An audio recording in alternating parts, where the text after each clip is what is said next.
empezó a ser fustigado como para que los problemas del presidente es Marcos Peña, Marcos Peña. Ayer, en una reunión que se hizo bancado por el Grupo Clarín, que estuvo expresidente de Brasil, los dos candidatos a presidente de la Argentina, nuevamente Mauricio Macri bancó a Marcos Peña, porque dijeron, cuando lo critican a él, en realidad me critican a mí.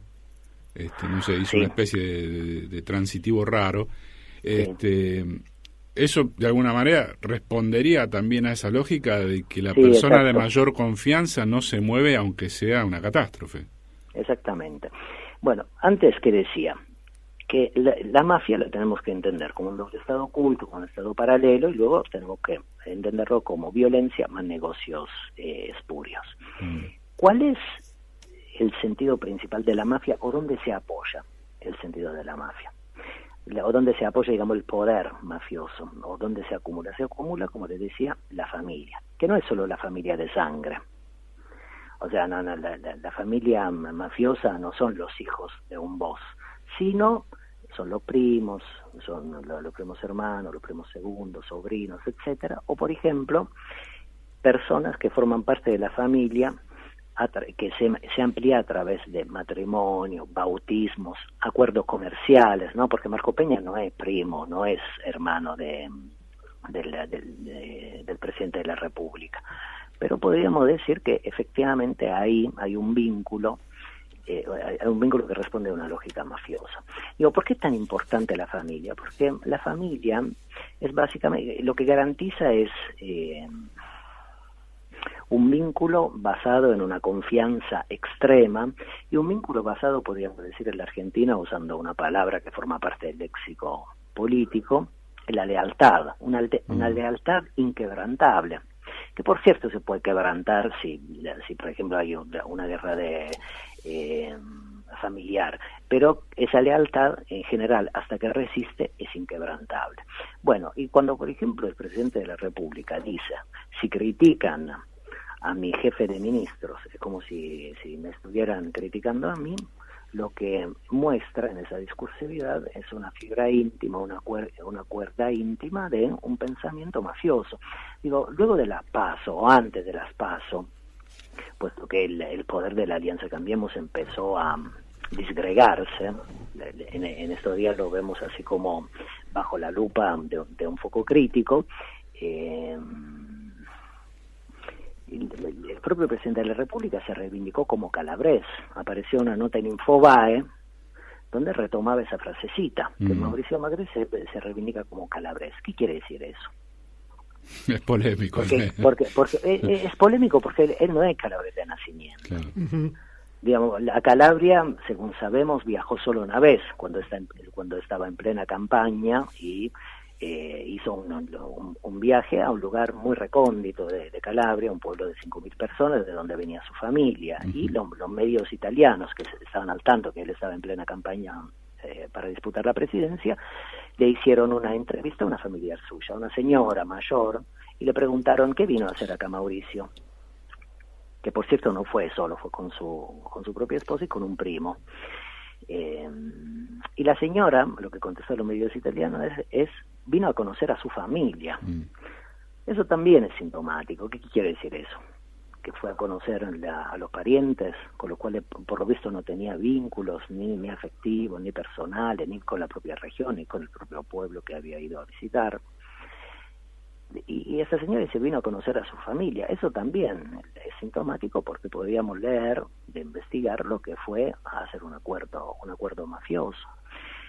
Otra cosa que realmente llama mucho la atención son los negocios de las mafias. Parecería que, por ejemplo, hay como negocios especulares entre la familia Macri en Italia y la familia Macri en la Argentina. Hago solo 2 ejemplos. Sí. El abuelo de Mauricio, padre de Franco, que fue un figurón fascista durante los años fascistas en Italia, sobre todo en la década del 40, se dedicó a 2 cosas. Se dedicó a la gestión del correo de Roma, de la región del Lazio, y la familia presidencial, uno de sus negocios en la Argentina es la gestión del correo nacional, con el cual la familia Macri tiene una deuda de unos 70.000 millones de pesos. Y otro negocio, que esos son los negocios especulares, el negocio de la energía eólica, por ejemplo, ¿no?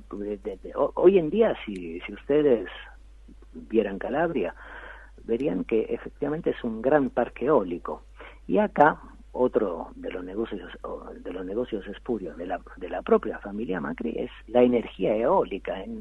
Por ejemplo, en Bahía Blanca hay un parque eólico enorme, y ese parque eólico, a través de las sociedades offshore, sociedades ocultas, sociedades que se crean un día y al día siguiente desaparecen, fue la concesionada a una firma de la familia Macri. Y la energía eólica, es interesante estudiar este fenómeno, porque la Argentina no tiene ningún marco regulatorio. Y entonces, si una fuente de energía renovable como la energía eólica no tiene ningún marco regulatorio, es que se puede hacer cualquier cosa. No hay límites para reglamentar eso, y hasta tanto no se hagan a través de una ley. Por ejemplo, se puede vender 1 kilovatio de energía eólica a cualquier precio, se puede acumular bajo las formas más inverosímiles, o por ejemplo se puede destruir el panorama de una región sin considerar su hábitat natural, ¿no? Rocco, yo veo que si seguimos hablando se nos va el programa, por lo cual ya dejo abierta la invitación por una próxima charla. A mí me quedaba una sola duda nada más, que te quería hacer. ¿Qué relación hay entre el partido del Uomo Qualunque, que fue un movimiento político después de la guerra, y los Macri? Porque ahí también había un Macri en ese movimiento político que es parecido a un movimiento que muy personalista, así como podríamos decir el PRO, muy agarrado de los pelos, pero ¿hay ahí un Macri también en el partido del Uomo Qualunque, aquel movimiento italiano? Sí, Giorgio Macri, vuelvo a insistir, abuelo, padre de Franco, abuelo de Mauricio y padre de Franco, fue un empresario que hizo la campaña, un empresario exitoso del fascismo, que se enriqueció con la campaña del fascismo en África, en Abisinia.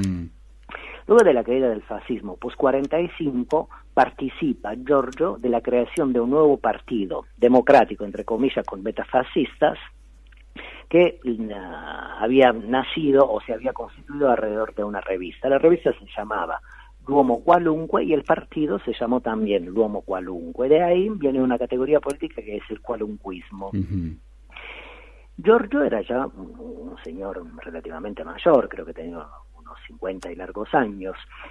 A mí me parece que ese partido político no logra protegerlo post caída del fascismo, porque había sido un empresario fascista, digamos, declaradamente fascista, Giorgio, y entonces, ya mayor, y ya separado de su mujer, con la cual había tenido 3 hijos, se viene para Argentina. Y se viene, desde mi punto de vista, me permito aventurar, que se viene con contactos políticos y capitales amasados, o sea, no era un inmigrante más que viene no es el famoso cuento del albañil Franco Macri que llegó a la Argentina y se hizo un imperio. No, y no es el cuento, no podemos creer ese cuento. ¿Saben por qué? Porque al poco tiempo de llegar Giorgio y al poco tiempo de llegar Franco, que aterrizó o bajó de un barco con 18 años, empieza a construir. Eso lo cuenta el propio Franco en su biografía. Empieza a construir una obra importantísima en Tandil, la obra ¿cómo se dice?, de infraestructura vinculada con casas, y ahí Franco en Tandil, que es donde nace Mauricio, por otra parte, se casa con una señora de doble apellido, con una señora que viene de la oligarquía argentina, que es la familia Blanco Villegas, que había acumulado o expandido su cantidad de tierras con la campaña del desierto. Digo, ¿qué inmigrante o qué albañil que llega a la Argentina sin conocer la lengua, sin contactos, sin capitales, se puede casar o tiene posibilidad de casarse con una señora que viene de la oligarquía más tradicional? ¿Vos decís que fue lo que hoy llamaríamos un blanqueo de dinero? Bueno, las mafias nacen en el mismo periodo de tiempo, o sea, nacen ¿cuándo? Con la implosión del Estado feudal. Claro. El Estado feudal era un Estado monárquico. Entonces, toda mafia tiene un componente oligárquico, tiene un componente feudal, tiene un componente monárquico. Y entonces, digamos, todo mafioso siguen pensando, digamos, con un elemento, con vetas oligárquicas o vetas aristocráticas, y cuando una familia se amplía a través de un matrimonio con una representante de una familia oligárquica o aristocrática, ese paso o ese matrimonio sirve para ampliar la familia, sirve para también otorgarle prestigio y sirve también para blanquear dinero. Vamos a hacer un segundo capítulo de esto porque realmente es muy apasionante. Rocco, te queremos agradecer la disponibilidad y el tiempo que nos has brindado esta tarde. Muchas gracias a ustedes por el interés. Sí, a mí solo me queda una duda. Vos venís desarrollando estas teorías en Página 2, en El Cohete a la Luna. Acabás de publicar Mafia Capital, Cambiemos o las lógicas ocultas del poder, por Ediciones Luxemburgo, acá en Buenos Aires. Sí. Después de todo esto, ¿no apareció ni una cabeza de caballo en tu cama? Nada raro, ¿no? No. Salvo el robo del celular, digo. Por suerte no, pero sí, digamos, yo soy un profesor, digamos, sí. soy investigador del CONICET, como ustedes decían, y trabajo en una universidad nacional, que es la Universidad Nacional de General Sarmiento. Una de las figuras críticas para el pensamiento intelectual o para el trabajo intelectual, si quieren, es la censura. Había presentado un trabajo sobre mafia, o sobre la presencia de la mafia en la Argentina, en un encuentro binacional ítalo-argentino, y fui censurado por la Embajada de Italia presente en la Argentina, que tiene intereses y contactos explícitos con la Alianza Cambiemos. Eso es uno de los puntos que me parece que en otra entrevista no muy lejana en el tiempo vamos a seguir desarrollando. Muy bien. Sí. Bueno, les agradezco. Gracias, Rocco. Muchas gracias a vos. Hasta pronto. Rocco Carbone, Investigador docente en las áreas de cultura del Instituto de Desarrollo Humano de la Universidad Nacional de General Sarmiento, entre varias de sus cargos. Vamos a tener que hacer trilogía con esta entrevista.